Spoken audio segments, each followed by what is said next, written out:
स्वागत है आपका। कहानी कुर्सी की देख रहे हैं आप। मैं सौरभ आपके साथ। तीनों मेहमान हमारे साथ बने हुए हैं। योगी जी के एक इंटरव्यू में उनकी कही गई बातों की बड़ी चर्चा हो रही है। आपने सुना योगी आदित्यनाथ ने कहा कि भाई 100 हिंदुओं के बीच में एक मुसलमान भी बड़ा सुरक्षित तरीके से रह सकता है, बढ़िया से रह सकता है, लेकिन 100 मुसलमानों के बीच में 50 हिंदू भी क्या आराम से रह सकते हैं? ये बात बड़ी खुलकर उन्होंने कह दी। फिर उन्होंने एक बयान और दिया उसी के अंदर। उसमें उन्होंने, अभी होली बीती है तो आपने देखा होगा कि उत्तर प्रदेश में, खासकर संभल और पश्चिमी उत्तर प्रदेश के अंदर बहुत सारी मस्जिदों को त्रिपाल से ढक दिया गया था। तो ये सवाल उनसे पूछा गया तो उन्होंने कहा कि ये सवाल तो उनसे पूछिए ना जिनको इस पर एतराज होता है कि रंग पड़ जाएगा।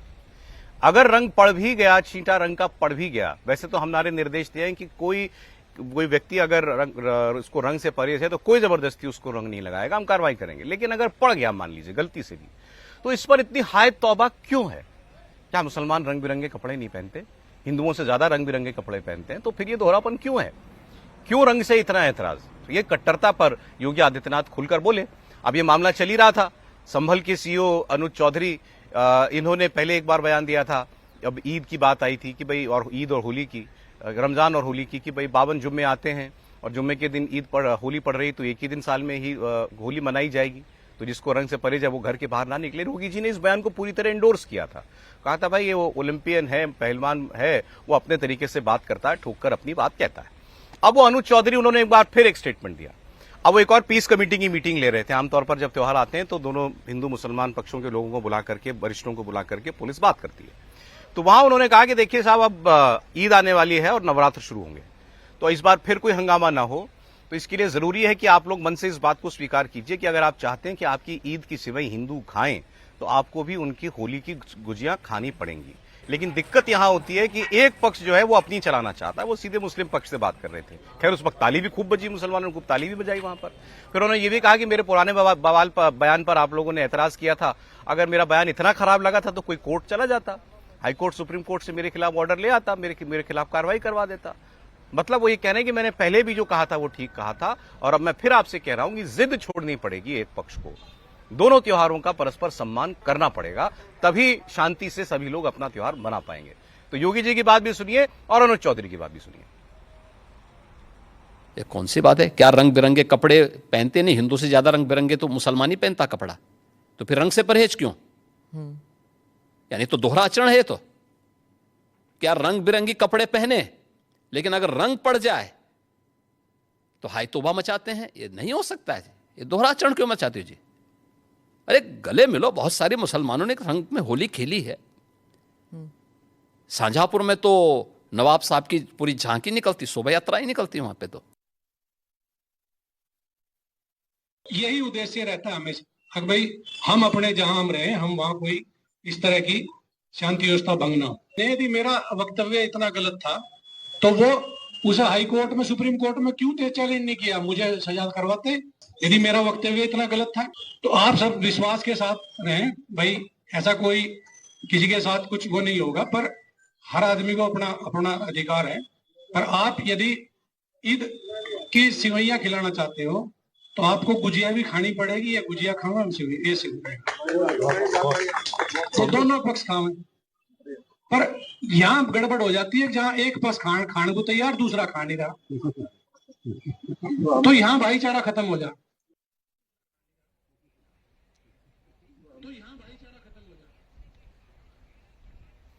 सर, एक पुलिस के मुखिया हैं योगी जी, मुख्यमंत्री, वो खुलकर धार्मिक कट्टरता के खिलाफ मुसलमानों से आह्वान कर रहे हैं कि छोड़िए इसको, और दूसरे उनके पुलिस अधिकारी हैं, वो एक बयान के बाद दूसरा बयान भी दे रहे हैं और कह रहे हैं कि मैं पिछले बयान पर लगभग कायम ही हूं, वरना मेरे खिलाफ आप कार्रवाई करवा लेते हैं।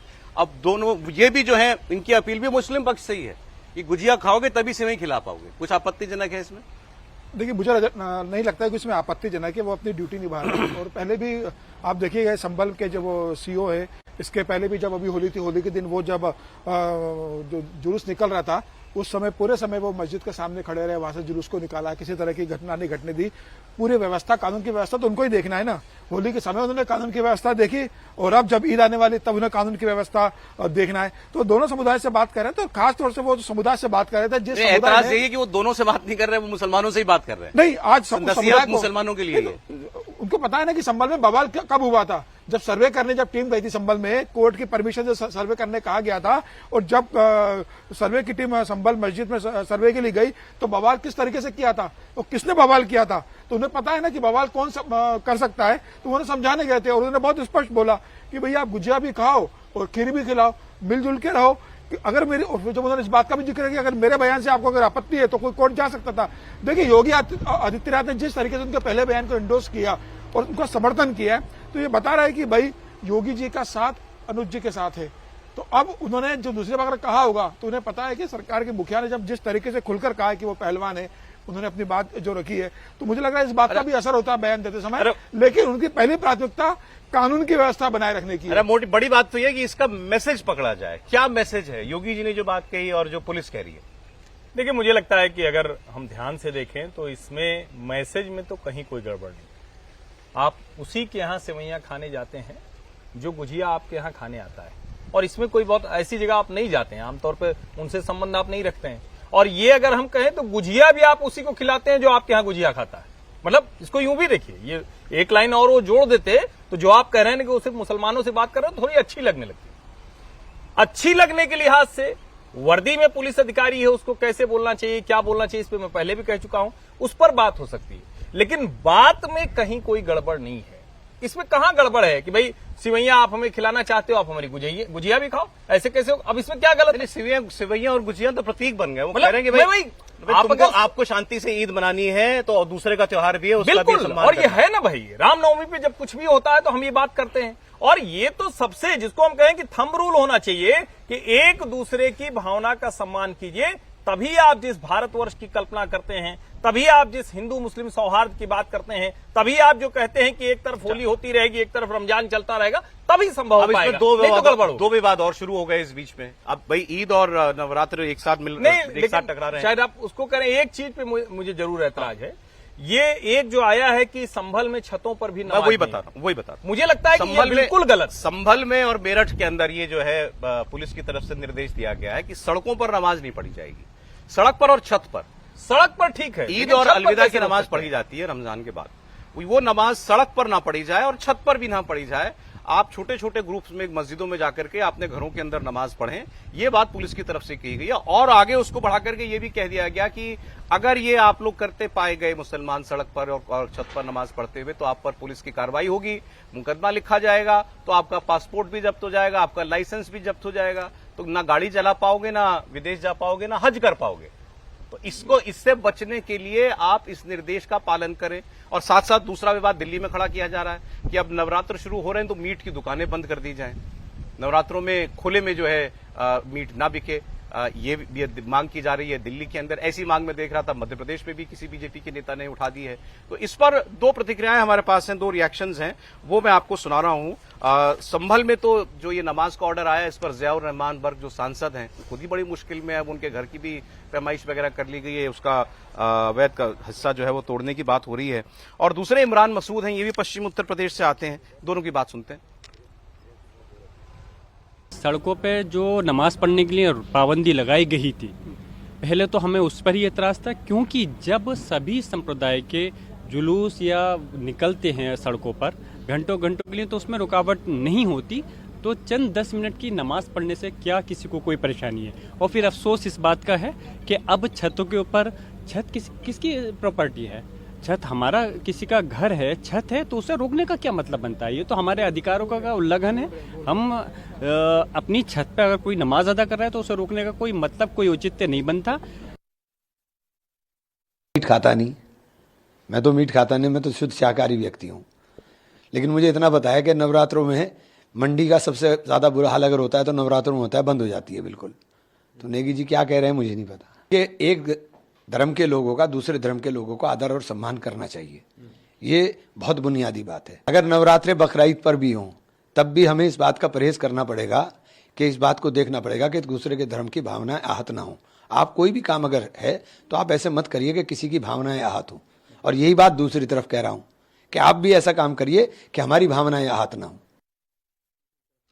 जी हाँ, इस पर आप बोलना चाह रहे थे, आप पहले कह लीजिए। मेरा बड़ा स्पष्ट तौर पर मानना है, सड़क पर तो नमाज से हमें बाहर निकलना ही पड़ेगा। आप नमाज कहते हैं, वो इबादत है, वो अल्लाह को हम अपनी तरफ से एक शुक्रिया करते हैं, 5 बार की नमाज होती है, और जब उसको आप कहते हैं किसी जुलूस से जोड़कर, तो सभी का जुलूस जाता है भाई, मुसलमानों का भी जुलूस जाएगा, सिखों की भी संगत निकलती है, हिंदुओं में भी निकलती है, उसमें कोई दिक्कत नहीं। वो एक तय समय के लिए आप कह सकते हैं कुछ तय, लेकिन नमाज सड़क पर पढ़ना ये तो बंद होना। प्रॉब्लम क्या है? किसी भी सार्वजनिक जगह पर अगर आप ये करेंगे तो आगे विवाद की गुंजाइश खड़ी करेंगे। और मैं दूसरी बात कह रहा हूं, मैं तो उससे आगे जाता हूं कि सड़क पर कोई मंदिर, मस्जिद, गुरुद्वारा, चर्च हो कैसे सकता है? चलिए, आप अपने देवता का या क्या दिक्कत? छत पर बिल्कुल गलत आदेश है। हमारी छत है, हम उस पर पार्टी करें, हम उस पर पूजा करें, हम उस पर नमाज करें, इसको रोक लगाने का अधिकार किसी प्रशासन का नहीं। सड़क पर रोक लगनी चाहिए, छत पर नहीं। विजय जी, जी नहीं, मुझे लग रहा है ये जितने आदेश हो रहे हैं इससे एक तो बहुत सांप्रदायिक सद्भाव बढ़ेगा देश में। ये बहुत कमाल का काम हो रहा है। एक तो सड़क पर नमाज, सड़क पर नमाज बात तो पुरानी है, बहुत पुरानी हो गई, लेकिन पिछले 60 साल से 100 साल से तो सड़कों पर नमाज पढ़ी जा रही थी, कोई दंगा नहीं हो रहा था, कोई सड़कें नहीं रुक रही थी। अब वो तो आजकल वैसे अजान पढ़ने से सुबह 5 बजे भी लोगों की नींद का खलल पड़ रहा है, और फिर इसको एक आदेश के तौर पर निकाल दिया जाए कि नमाज भी वहां नहीं पढ़ी जाएगी, और जो रोजाना आप चौकी लगा के सड़क को रोकते हैं भजन के लिए, कीर्तन के लिए, उसको भी रोकने की कोशिश करनी चाहिए। लेकिन उसको चलिए, उस पर बहुत सारी बात हो गई, समाज ने भी मान लिया। छत तो प्राइवेट प्रॉपर्टी है ना, जिसकी भी छत होगी, जो मस्जिद की है, किसी पर्सनल आदमी की, तो उस प्रॉपर्टी पर आप नमाज पढ़ने से क्यों रोक रहे? ठीक है। और यदि आप इसका कोई कानूनी हवाला देना चाहते हैं, तब भी मैं कहता हूं ये सोशल इरिटेशन का मसला है, ये सोशल हार्मनी का मसला तो कतई नहीं है। इससे अगर आप सोच रहे हैं कि सोशल हार्मनी होगी तो फिर गलत तरीके से। लेकिन सड़क पर नमाज पढ़ने की जिद छोड़नी चाहिए, अगर कोई करता है तो। जो लोग कर रहे हैं उनको जिद छोड़नी चाहिए, ठीक है, लेकिन इसको इस तरह से, क्योंकि एक तो क्या रोजाना वहां पर नमाज नहीं होती सड़क पर, केवल जुमे की नमाज, दोपहर की जो नमाज है वो ही एक होती है, इसके अलावा तो होती नहीं कि 24 घंटे नमाज चल रही है, वो भी प्रतिबंधित। हाँ, और वो उस पर जिद छोड़नी चाहिए और उसको ठीक है कर लिया जाए। लेकिन अब छत पर भी आप नमाज रोकेंगे, फिर कहेंगे कि नमाज कमरे में पढ़ेंगे। दुकानों वाला, नॉनवेज की दुकानें जो हैं ये बंद हो जाएं रमजान नवरात्र में? नहीं, इसको कैसे आप जस्टिफाई कर रहे हैं? अभी तो आपने कहा था 4 दिन पहले कि जिनको रंग से परहेज है तो वो घर के अंदर रहें, तो जिनको मीट से परहेज है वो घर के अंदर रह लें। इसमें क्या बात है बताइए मुझे, इसका लॉजिक मुझे कोई समझाइए ना। इसका आप यदि मुझे कोई पैरेलल लॉजिक देते हैं कि यदि रंग से परहेज है तो घर में रहिए, तो मीट से परहेज है तो घर में रहिए, बताइए क्यों नहीं रह सकते? क्यों बंद करनी है दुकानें? समझे? कोई मतलब एक लॉजिक समझ में आना चाहिए ना कि ये लॉजिक है। ये समझ में आती है बात में, मंदिर के पास है, वो तो पहले से ही रूल्स बना हुआ है कि एमसीडी की मांग उचित लगती है आपको ये? देखिए, 2 चीजें इसके अंदर में, पहले जो छत पे नमाज पढ़ने का और सड़क पे नमाज पढ़ने का है, यह सड़क पर नमाज पढ़ने की व्यवस्था इतनी पुरानी हो चुकी है और हर जगह ऐसी हो गई कि ट्रैफिक जाम होता है। जो बगल की दुकानें मार्केट में आप लगा रहे हो, बगल की दुकानें, वहां ग्राहक नहीं जा पाता, सड़कें जाम होती है, लोगों से गाड़ियां हटवा दी जाती है कि भैया आप गाड़ियां नहीं करोगे। जो सरकार के नगर निगम के पार्किंग स्थल है वो मध्य प्रदेश में खाली करवा दिए जाते हैं कि यहाँ नमाज पढ़ी जाएगी, यहाँ कोई गाड़ी पार्किंग नहीं होगी। तो मुझे लग रहा है कि यह व्यवस्था सड़क पर करने की जो है गवर्नमेंट ने अगर ये किया तो मुझे लगता है ये फैसला ठीक है। छत में अनुमति मिलना चाहिए, किसी का व्यक्तिगत घर है, अगर वो छत पे शांति से नमाज पढ़ रहा है तो वो नमाज पढ़े। लेकिन जहां तक मीट की दुकानों की बात है, मुझे लगता है अगर 4 दिन दुकानें बंद हो जाती है, 5 दिन दुकानें अगर बंद हो जाती है, तो अभी सावन होगा तो पूरे सावन के महीने में आप दूसरों की भावनाओं का भी ध्यान रखिए, नवरात्र में दूसरों की भावनाओं का भी ध्यान रखिए कि ठीक है, अगर वो कह रहे हैं कि आप 5 दिन दुकान बंद कर दीजिए। बात ये भी है कि मीट की दुकान सिर्फ मुसलमान थोड़ी लगाता है। देखिए, नहीं लगाता है कि नहीं लगाता, एक बात समझिए, नेशनल फैमिली हेल्थ सर्वे है भारत सरकार का, भारत सरकार का नेशनल फैमिली हेल्थ सर्वे है। वो क्या कहता है, अभी का 23-24 का है, जिसमें कहा गया कि हिंदुस्तान में 83% पुरुष और 70.6% महिलाएं नॉन वेजिटेरियन है। 83% पुरुष जो है नॉनवेज खाते हैं और 70% महिलाएं, 70+ वो बढ़ गया दोनों का, पहले 74 था, वो 83 हो गया और अब 70 से 76 हो गया। तो इसको यदि आप देखेंगे तो मुस्लिम आबादी तो 14% है, उसको 20%। अच्छा, अगर मुसलमान मांग करें कि रमजान में शराब की दुकानें बंद कर, हाँ वही कह रहा हूँ ना। लेकिन ये नहीं, देखिए आप अब ये भी आप कहेंगे शराब वो नहीं पी रहे, कोई इसका मसला नहीं है ना, ये इलॉजिकल डिबेट पर आप चल रहे हैं। एक गलत व्यक्ति से सवाल पूछ रहे हैं, मैं तो कहूंगा शराब भी बंद कर दो, मांस भी बंद कर दो, क्योंकि मैं नहीं पीता खाता हूँ। नहीं तो आपके खाने से तय थोड़ी होगा। मेरा ये मानना है कि खाने पीने का अधिकार संबंधित व्यक्ति के ऊपर होगा, ये शासन प्रशासन तय नहीं कर सकता। फिर उसके आगे की बात क्या है कि नवरात्र में क्या मीट मांस की दुकानें बंद होनी चाहिए? निश्चित तौर पर अगर कहीं कोई मंदिर है, कहीं कोई ऐसी जगह है, वहां पर बिल्कुल बंद होनी चाहिए। लेकिन क्या ये नियमित तौर पर यही कानून नहीं लागू होना चाहिए?